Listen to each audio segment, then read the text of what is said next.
नमस्कार। आज की इस खास चर्चा में हम एक बहुत ही दिलचस्प विषय पर बात कर रहे हैं, अहंकार और विनम्रता।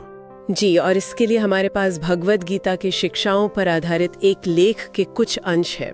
हाँ, और हम ये समझने की कोशिश करेंगे कि ये स्रोत कैसे बताता है कि हमारा मैं भाव, हमारा अहंकार कैसे हमारे पतन का कारण बन सकता है।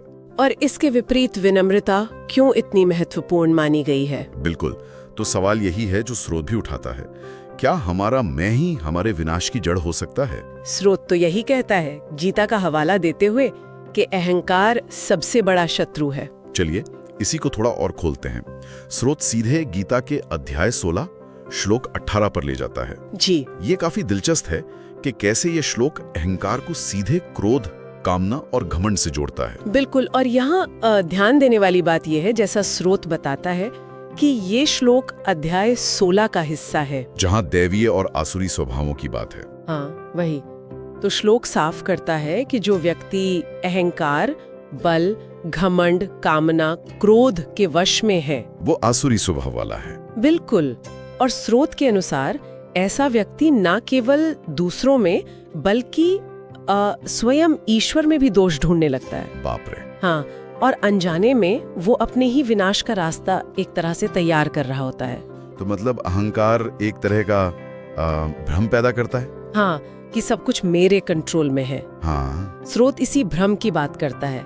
अहंकार ये महसूस कराता है कि मैं करता हूँ, सब मेरी वजह से हो रहा है। अच्छा। जबकि गीता का दृष्टिकोण, जैसा स्रोत बताता है, इसके ठीक उलट है, विपरीत है। जी, कि सब कुछ एक बड़ी योजना या ईश्वरीय इच्छा का हिस्सा है।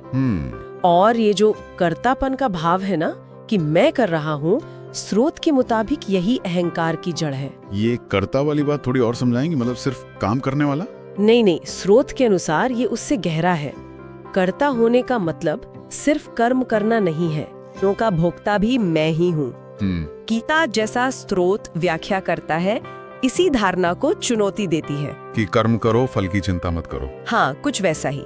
वो कहती है कि हम कर्म करने में स्वतंत्र हो सकते हैं, लेकिन फलों पर हमारा नियंत्रण नहीं है। अच्छा। और असली कर्ता तो कोई और शक्ति है। ये स्रोत का इंटरप्रिटेशन है। ठीक है, तो अगर मैं कर्ता नहीं हूँ तो फिर विनम्रता क्या है स्रोत के अनुसार? क्या ये सिर्फ अहंकार का ना होना है? नहीं, स्रोत इसे सिर्फ अहंकार का अभाव नहीं मानता।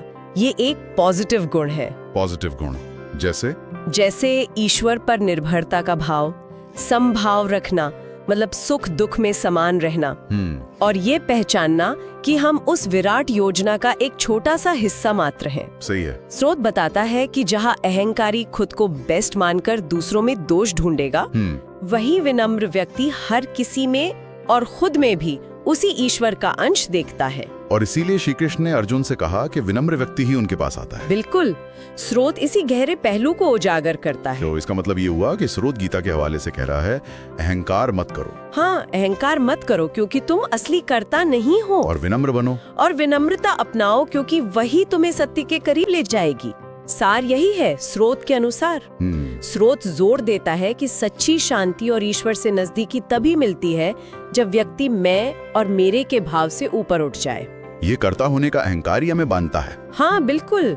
इसलिए स्रोत का सुझाव है कि मैं को हटाकर प्रभु सब कुछ तेरा है, तू ही करने वाला है, इस भावना को जीवन में उतारना चाहिए। और यही गीता का एक मुख्य संदेश है इस लेख के अनुसार। जी, एक अमर संदेश। अहंकार भ्रम में रखता है, विनम्रता वास्तविकता से जोड़ती है। ये वाकई सोचने वाली बात है।